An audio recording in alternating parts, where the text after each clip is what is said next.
Hi, it's Roger here from What's On at DisneyPlus.com. A quick news update for you guys on how a large percentage of people are willing to drop Disney Plus if prices continue to rise and if this password crackdown carries on. But before we go any further, make sure you do hit that subscribe button to keep up with the latest Disney Plus news. So ever since Disney Plus launched way back 4 years ago, generally the prices have continued to rise year on year, especially as Disney are looking to make Disney Plus profitable. They've introduced ad tiers to bring in more money. They've even introduced different tiers and stuff internationally to offer different prices, all of which are basically there to get us to pay more money. They did launch Disney Plus at a super low price in order to get us hooked and to continue on being subscribers. That was the goal. You know, they gave it away really cheap, or probably too cheap, and kind of set expectations. Now, over the years, as the prices continue to go up. But also they kind of turned a blind eye, along with most of the other streaming services, to password sharing. So if you were sharing it with your parents or your brother or your sister or your kids or whatever, or your uncle or your partner's ex-boyfriend's mother's uncle, you know, whatever, whoever's sharing it, they kind of turned a blind eye. They didn't really care too much. But that's all over. Now they're looking for profitability. They're looking to make money. And all the people that are having access to Disney Plus that essentially aren't paying for it, they want them to pay for it, or they might as well not even be watching it. So they're going to be, especially like with Disney Plus, they're going to be doing some more account sharing restrictions that are going to be coming in this summer. They've been putting out emails to people in the US telling them it's going to be coming into effect as of March. Haven't really got full details on how all this is going to work yet, but they're just putting terms and conditions in place. This is because Netflix did this last year and pulled in over 20 million new subscribers. Lots of people online saying, I'm not doing it, I'm going to unsubscribe, I'm not going to do this anymore.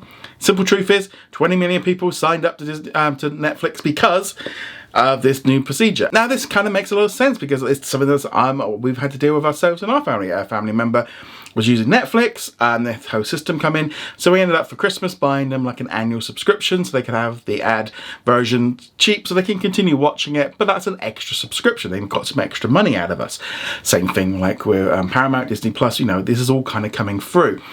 Now, according to a new survey from Forbes, apparently Disney Plus is one of the streaming services where people are most willing to drop it. Now, I think this is interesting from a couple of different angles. I definitely feel like with Disney Plus, and I'm going to base this purely on the US system because they surveyed about 2,000 people in the US, and so therefore it applies to that one. So obviously in the US, Disney Plus has been very much in sort of family-friendly babysitting mode. They have been putting more and more stuff on there that's for general entertainment, but it's still in the US. Everything has been split between Hulu and Disney Plus. All the adult stuff goes to Hulu, the kids and family-friendly stuff goes on Disney Plus. So it's not a complete package. So, you know, you've got adults probably watching a lot of stuff on Hulu. They're like, I don't really watch Disney Plus. It's only Marvel and Star Wars and Bluey, so that's all that's on there. So I can see why you're looking at Disney Plus in that way, going, there's not a lot of content on there that's worth it to keep going compared to like Apple TV or Netflix or anything like that. Obviously, internationally, it's a bit different because we have the Star Hub, so we get all that Hulu content. And I think it's going to drastically change when Hulu and Disney Plus fully launches in March. And eventually, I'm assuming that they're going to merge the two together. And that will give it a proper connection then with people to be able to have lots more content on there, and they value Disney Plus much more than they are right now because that price has continued to go up and the value proposition has dropped because we're getting less originals, we're getting stuff removed, they're taking stuff away. It's just like, you know, the general value of Disney Plus has gone down. There's no point in sugarcoating that. I do think the Hulu on Disney Plus side of things for me is where I see the value because I watch a lot more of that Hulu Star original content. So that's where I tend to think that there's value in it. But I can see why people are just like, you know, oh, Disney Plus is a lot and it's only Marvel and Star Wars and they're getting farther and farther away and people are kind of getting a bit bored of that as well. So that's one reason. Price rises. Everything is going up. And no matter what you do, prices are going up. I mean, literally was moaning this morning about the price of a pizza at a supermarket was like £5. And I'm like, that used to be like £2.50. So, you know, even a meal deal has gone up. You know, everything has been going up, and obviously the streamers are doing the same. And people are looking to save money, and so therefore I've done it myself. Where I'm like, am I actually watching this? Do we need it? And unsubscribe. I've done it to Amazon, did it to Paramount.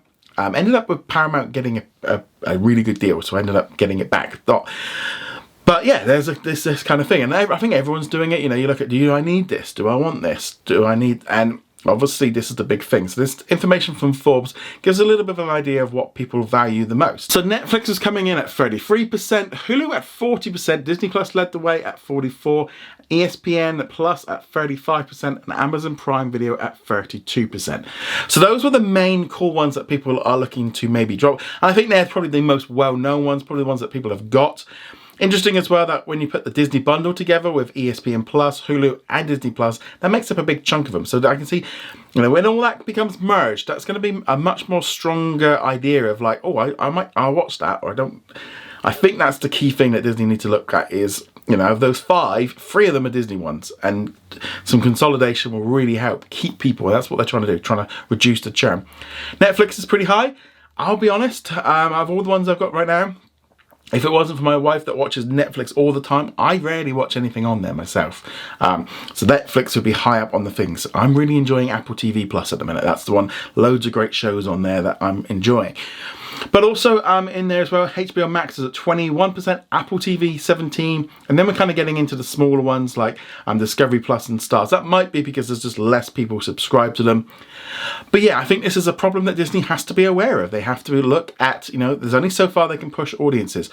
Now, I don't think really, I know that they want to get Disney Plus profitable by this year, but I don't think a price rise this year would be a good thing. I think they have got to sort out what they're doing with their bundle, get that sorted with Hulu and Disney Plus, make it a combo where, if you're getting both for $9.99 or both for, all together, then you're going to be offering some kind of value. At the minute, they have to sort that problem out before they can really, I think you can't put that price up anymore. They might be able to, they might bump up the premium price, but keep the ad-free version, the ad version cheaper. But yeah, they're going to be pushing it. I think they've got to be. I think when they do the merge, that's the time to kind of get it right, and then they can go from there. I do feel like another price rise is just not going to go down very well. I'm just more bad publicity for the stream service, and if you're trying to get people into it, not good. But again, they're trying to get you all over to the ad version. That's the key thing here. That's what they're all trying to do. They'd rather move you onto the ad version. They still make the money from you, and you pay out less. But that's the key thing. But 44% say they would drop Disney Plus. The question is that actually realistic? Is that going to happen? There are people that are going to drop it. The good thing is with streaming services, you can pick them up, you can drop them, you can pick them up, you can get rid of them. But also, as we get more of these bundles, like you get with like Verizon and also with Spectrum, you're going to end up getting Disney Plus included in bundles and with deals. And therefore, you might be less, well, I get it for free and bundled it in, I get a cheap offer. That's why we're seeing more bundles being created to try and keep you locked in and to stop you from churning, because that's what they're fighting with now. They're going to find that balance between giving us lots of original content. The days of what we had, a couple of years ago where they were throwing as much stuff as possible. They just can't make any money at that, and that's unsustainable. But we kind of got used to it. But I'd love to know what you think. Do you think so many people would be willing to drop at Disney Plus, 44%? But then you look at the other ones, 33+% for the other streaming services as well. It's still pretty high. But let us know, do you think this is right or not? I'd love to hear your thoughts in the comments below. Go check us out over at whatsonatdisneyplus.com. Like, follow, and subscribe, and I shall see you guys soon. Laters.